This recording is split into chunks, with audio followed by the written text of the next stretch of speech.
Hey Rebel Rouser, I'm Alan Voivod and this is Star Wars 7x7, your daily dose of Star Wars joy, and thank you so much for joining me for it. And thank you to the patrons who help make this possible every day with their support at patreon.com/SW7x7.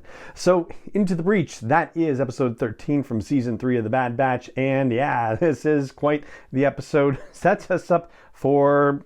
the finale situation, a little surprising in the way they did it. So we'll do our 7 takeaway breakdown the way we usually do, with starting with the high-level overview of the episode. We continue to cut back and forth, which is also, again, kind of unusual for the season so far, between what's going on with Omega and what's going on with the Bad Batch. So for Omega's part, she's stuck in the vault, but she is bound and determined to find a way out of this place, even telling the kids there that she's broken out once before, and she plans to do it again, and she's going to take all of them with her. And it sure looks like she has found a way to do that by the end of the episode. So yeah, that happened pretty quickly, it seems. Meanwhile, on the Bad Batch's side of things, they're still working with Rampart to figure out how to get to Tantiss. They meet up with Echo at Boravio, which is fun to be brought back there. That's a planet that we haven't seen since the beginning of the series, where Cad Bane and Fennec Shand faced off. Echo picks the Bad Batch and Rampart up with a stolen Imperial shuttle and stolen clearance codes, because apparently the only way to get to Tantiss is to go to this certain space station above Coruscant, and then you can get your clearance and you'll get the coordinates uploaded to your Nava computer, so that way you can get to Tantiss. Like, that's how tightly access is controlled. So Rampart and the Bad Batch get onto the station, they get to a control room, they are able to find a science vessel that is on its way to Tantiss soon, very lucky, but somehow from the control room they're not able to access the coordinates, and the coordinates are only uploaded to the ship once it actually takes off. So somehow, I guess they must be in a computer someplace, but for whatever reason they can't access it. So then the plan becomes get Echo to stow away on that shuttle, turn off the proximity sensors, so that way the Bad Batch can take their stolen shuttle and get it right underneath the science vessel, clamp onto it, just like the Millennium Falcon clamped onto that Star Destroyer in The Empire Strikes Back. And then once that ship makes the jump to hyperspace, then they are on their way to Tantiss a little earlier than they expected, and I think probably with a few fewer people coming to the rescue. For a second takeaway, let's talk about Vice Admiral Rampart, who is every bit as snotty as he was in the previous episode, given a captain's uniform in order to sneak on the station.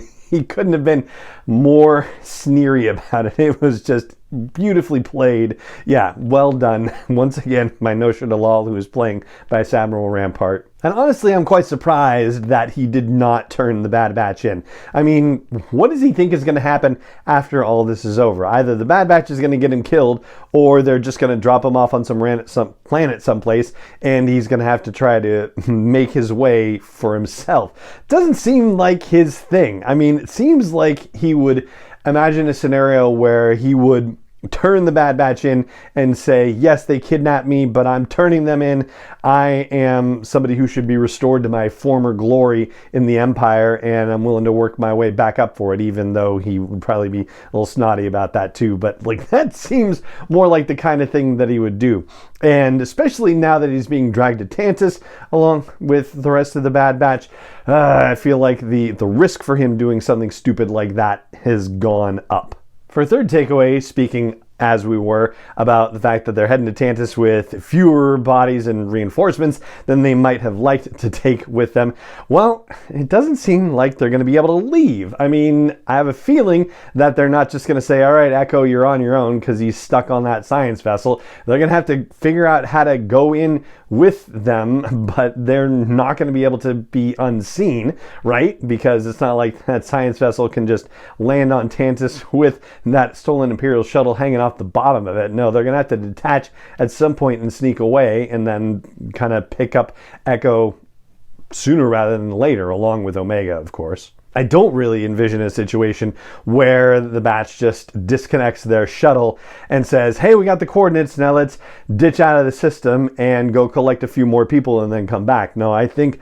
we are at Tantiss for the duration now. And it's the question of whether they try to call for reinforcements, and I don't know if they can really do that. I imagine that Tantiss is probably pretty well jammed, and even if they could get a signal out, it would probably be detected. For a fourth takeaway, let's talk about Omega, who does not know that Crosshair wasn't able to land the secondary tracker onto CX2's ship. So for all she knows, the batch is coming for them, and yet, she is still setting an escape plan in motion. Of course, it's going to be harder because they're always being watched and the droids are watching them, and people are coming in twice a day to take their vitals. But one thing that I don't think Omega knows yet, and maybe these kids don't necessarily know it either, why they have been held captive about their whole M count situation, and about the fact that having a significant M count, midichlorian count, actually makes it possible for them to exhibit force using abilities, right? And I don't think any of them necessarily consciously done it, like, and certainly the baby has, but not consciously, right? But I mean, that could come into play during an escape situation, but it's not a factor that Omega is necessarily aware about, because I don't even think the kids are aware about it themselves. For a fifth takeaway, we'll talk about the Bad Batch on that Imperial space station. First of all, it was a little sad actually to see all of the identifying marks of the Bad Batch being scraped, lasered off of their helmets and armor. The comedy of the lieutenant coming back and asking Wrecker for some verification, and him going, "Yeah, sure, boss, right this way," and then slugging him, and then to be seen wearing the officer's hat when Rampart and the Batch came back, I thought was a particularly fun touch. This episode also reminded me of how cool it is to see Echo being part of the Bad Batch again. And you forget that he wasn't initially part of the Bad Batch and became sort of an adopted member in season 7 of the Clone Wars. And so, yeah, it feels like he is fully a part of this very special group of clones. And yeah, I'm very glad for him in his way, that just with all the horrible things that character went through, that he has found a home. For a sixth takeaway, I want to talk about Dr. Carr and Dr. Skalder. So they're setting something up here for us. The fact that Skalder thinks that Dr. Carr isn't handling things the way they're supposed to, and Carr having to say, "I'm the chief scientist, I'll run this the way I want to," and then Skalder getting suspicious and thinking she needs to check up on Omega, and she was right, but not seeing anything out of the ordinary. So it seemed pretty lucky considering how many of those wall tiles fell down just before she walked into the place. But we heard from the kids this episode that the powers that be don't like it when the kids spend a lot of time talking with each other, which, that's how escape plans are made, so it makes sense. So you get the feeling that Skalder is going to be on alert, and maybe this is the opportunity where Dr. Carr, who they've been setting up for some sort of savior situation, maybe she smacks Calder in a moment of danger and allows Omega and the kids to escape otherwise unharmed. Or at least escape from a situation where Dr. Skalder might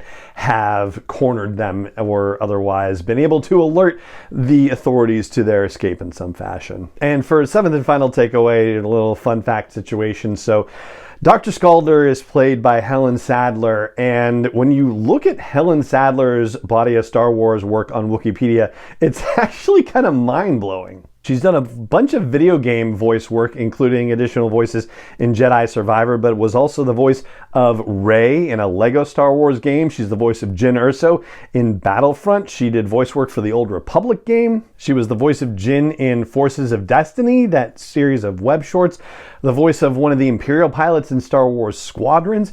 And she's also done voice work for live action series. She did voice work for the Book of Boba Fett and for Ahsoka. And she was even a narrator for the Stories of Jedi and Sith audiobook. So yeah, she's done a little bit of everything. That's pretty cool, I think. So yeah, she does a great menacing job with Dr. Skalder here too. So those are the things I wanted to highlight for you regarding Into the Breach, which is episode 13 from season 3 of The Bad Batch, and that is going to do it for this episode of the podcast. If you enjoy the show, please leave a rating or review. If you haven't done it already on your favorite app, please hit the like or subscribe or follow or join button, whatever the app you use calls it. Please consider telling other Star Wars fans that you know that this daily dose of Star Wars joy exists for them. And if you really enjoy it, you can help support the production and distribution of this show for just the cup of coffee cost a month. And that information is all over at patreon.com/SW7x7. And it just remains for me to say thank you so much for joining me for this episode, as always. And may the Force be with you wherever in the world you may be. 7x7 is not endorsed or sponsored yet by Lucasfilm Limited, Disney, or 20th Century Fox, and is intended for entertainment and information purposes only. Star Wars, the Star Wars logo, all names and pictures of Star Wars characters, vehicles, and any other Star Wars related items are registered trademarks and/or copyrights of Lucasfilm Limited, or their respective trademark and copyright holders. May the Force be with them. All original content is copyright by Star Wars 7x7. We hope you love it.